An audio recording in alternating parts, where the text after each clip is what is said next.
mag-ingat mga kapwa mag-iibon para hindi natin sapitin ang ganito. Mga kahabi, ito'y muling paalala sa ating mga kapwa mag-iibon, lalo na yung papasukin ng pagtitrade na nagkaroon na naman ng entrapment operation. So, yun po ang nakakalungkot sa atin. Isa na namang kahabi natin ang na-entrap, arresting for illegal wildlife trading. So, lagi nating ito pinare-remind sa inyo na mag-ingat tayo kung kayo ay makikipag-transaction. Ito po ay nangyari sa Muntinlupa at hindi lang po iisa, nangyari din po muli sa San Pedro City sa Bypass Nets Wildlife online suspect, wildlife crime suspect. So lagi kong pinapaalala mga kahabi na sumunod tayo sa Wildlife Protection Act. Ito yung RA 9147 at nakasaad doon sa Wildlife Resources Conservation and Protection Act Republic 9147, an act providing for the conservation of protection wildlife resources and their habitat, appropriating funds therefore and for other purposes. So kailangan ang batas na nagpapatibay ng pananatili at pangangalaga ng mga buhay ilang at mga kanilang tirahan. So ganun pa man, bakit nadadala sa ata ang paghuhuli ng mga kooperatiba, mga maritime police at mga kinatawan ng DNR? At napapansin nyo mga kahabi, ay puro medium bird na lagi ang kanilang napupuntirya. Hindi na sila nagpo-focus sa maliliit nating mga species, nakasulat pa din naman yan sa red list category. At marami tayo nakikita ng mga tiyanggian, bakit hindi nila natututukan o nabibigyan ng pansin. Bagkus dito sila sa mga entrapment ng mga ilang piraso lamang ang kanilang nai-entrap at ilang piraso lang ng mga ibon. Samantala doon sa lantaran ay hindi nila napapansin. Okay po mga kahabi, so pansinin natin ito. At ito po yung entrapment operation, arrest for illegal wildlife trading dito po sa Muntinlupa. Mga kahabi, entrapment operation leads to arrest for illegal wildlife trading. So dapat mag-ingat tayo sa ganitong gawain. Personnel of MLET Muntinlupa successfully conducted an entrapment operation resulting in the arrest of a suspect of violating RA 9147 Wildlife Resources Conservation and Protection Act in relation of RA 10175 Cybercrime Prevention Act.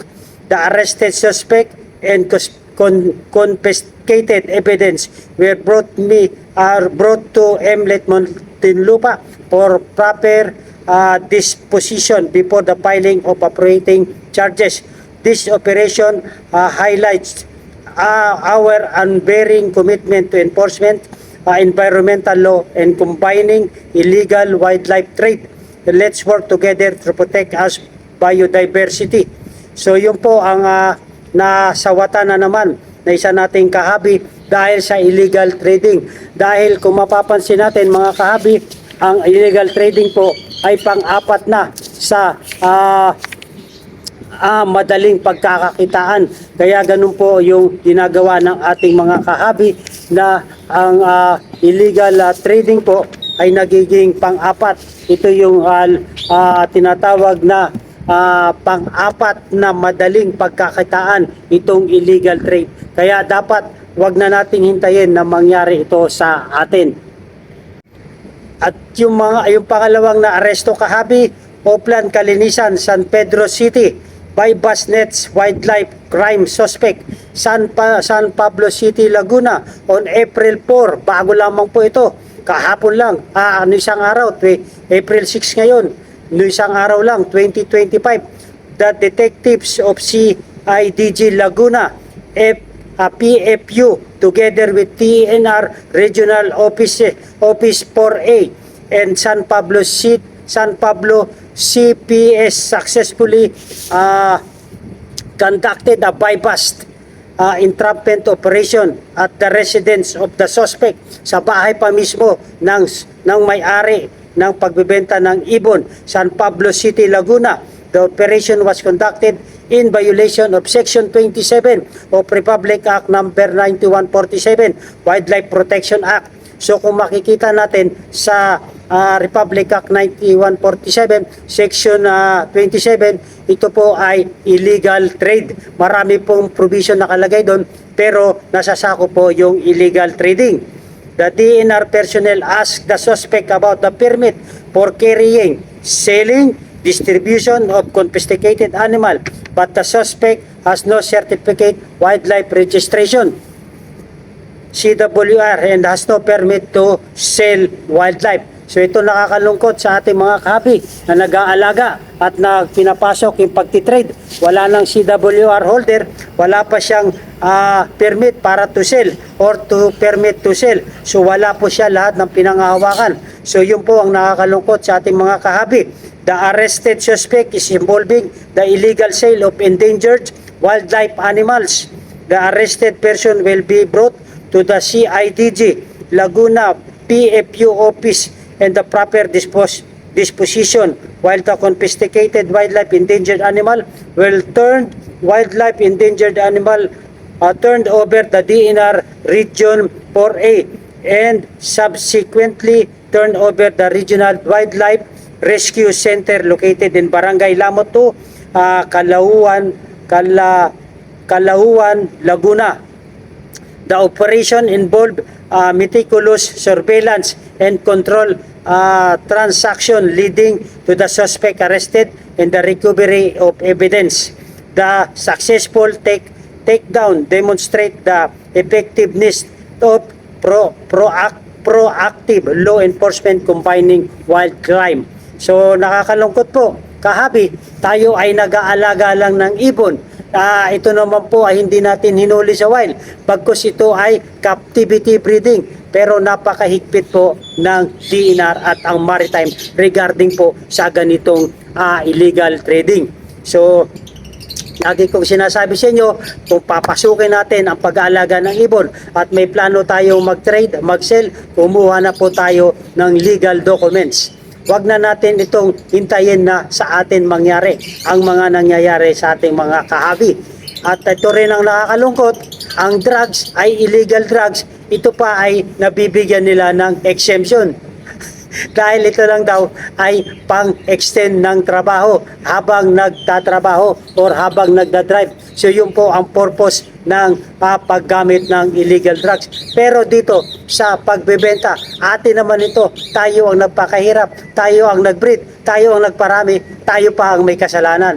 So paano nga ba natin tatanawin, ito ba ang tunay at bagong Pilipinas?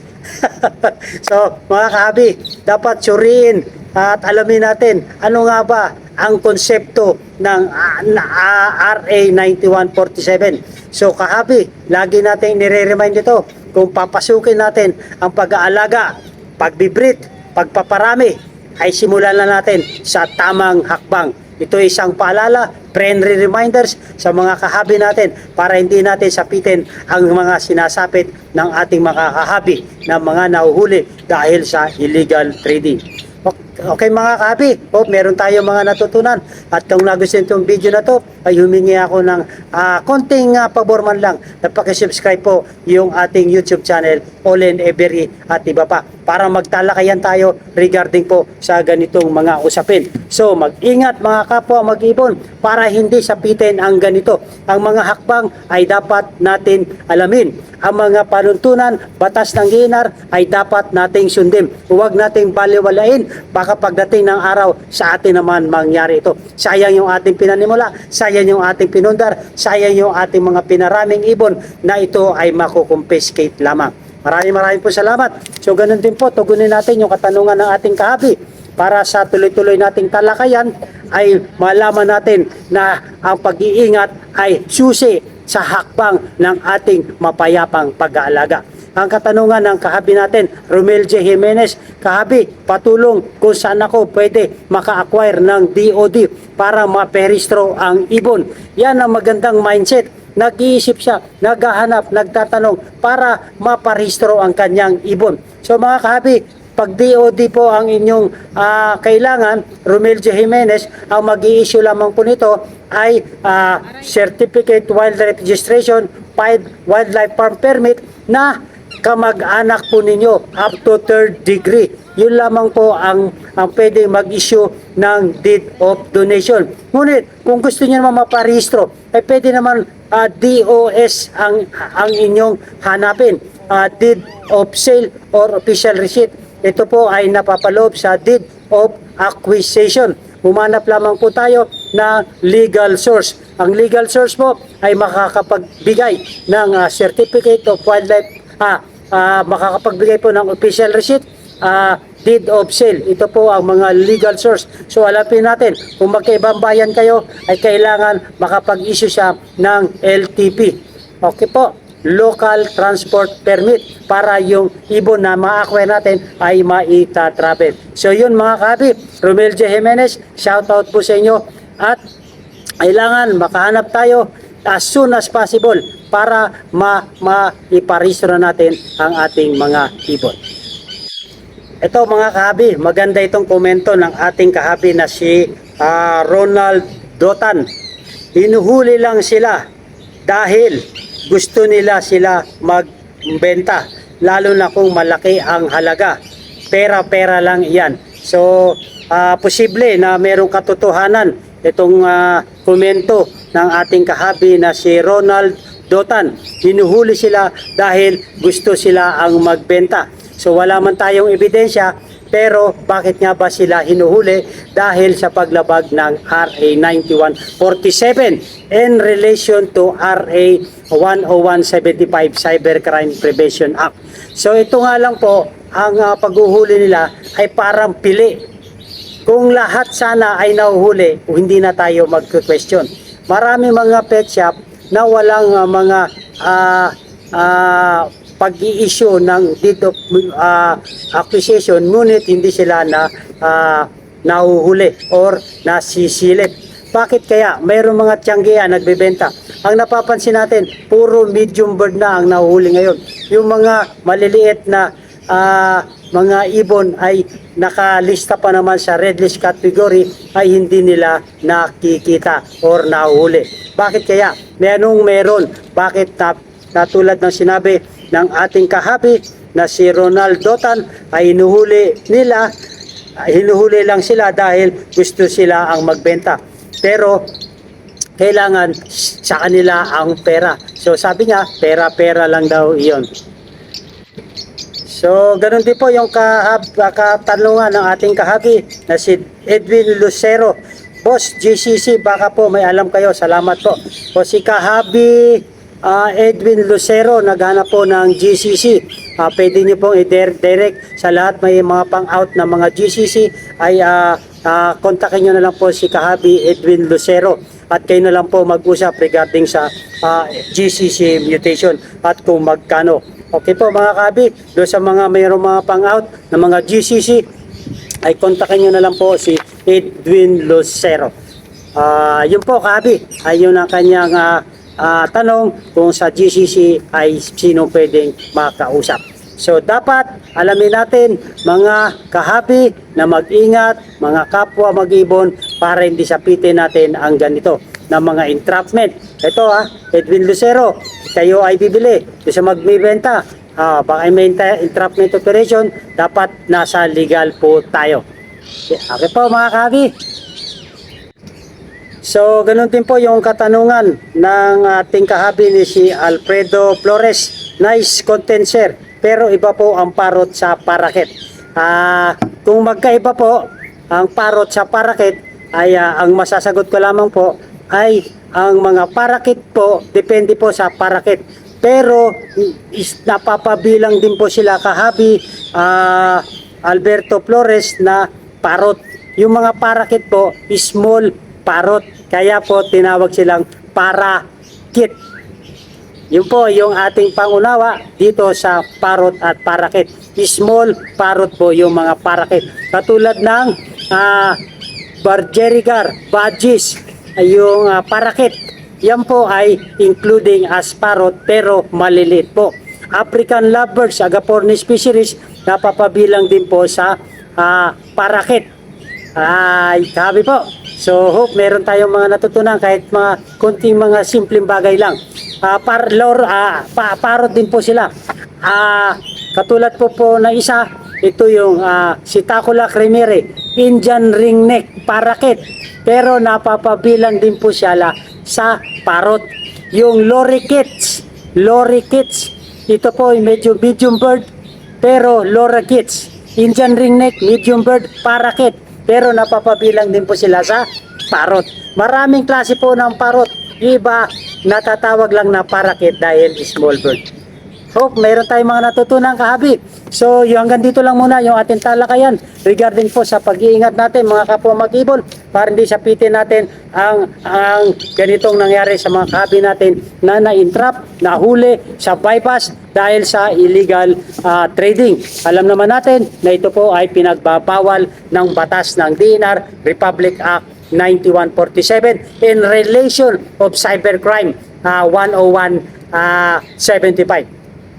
Maganda ang buhay pag marami tayong kaalaman. Shoutout mga kahabi sa mga subscriber natin sa patuloy na sumusubaybay sa ating munting channel. At kung nagustuhan ito ay humingi ako ng favor, please subscribe my YouTube channel, Olen Every at iba pa. At pakihit po yung notification bell para ma-update tayo sa mga usaping mag-iipon, sa mga nangyayari sa ating mga kapwa ng ibon, sa mga illegal trading, sa mga pagpapatupad ng batas at pagsunod natin sa batas. Ito po ang napakalaga.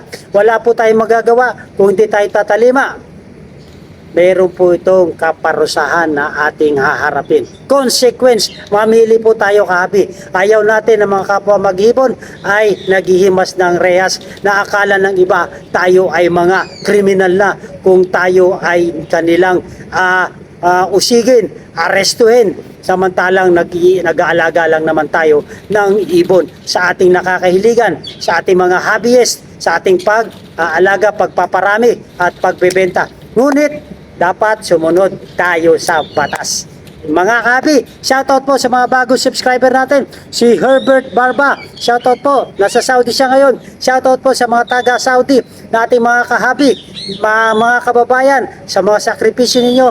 Maraming po salamat dahil sa ating mga OFW, suportahan natin ang ating bansang Pilipinas. Maraming po salamat, Herbert Barba. Si Manong Ganing, shoutout po sa inyo sir. Manong Ganing, ang gaganda ng mga Indian ringneck mo. Hopefully, baka avail ako sa inyo one of these days, Manong Ganing. Chat-chat lang tayo. At si Kahabi Lord John Artan, shoutout po. Si Kahabi Edmond Dili-Dili, si Kahabi Vincent J. Gordon, maraming po salamat sa inyong suporta. Si Kahabi Joel Baile, si Kahabi Mark Steven Manaik, si Am Every, ang gaganda rin po ng mga ibon nito. Si at last but not the least, si Kahabi LRS Mini Aviary. magandang mga salamat po mga kahabi sa inyong suporta at shoutout po sa lahat sa inyo. Mabuhay and God bless. Thank you for watching.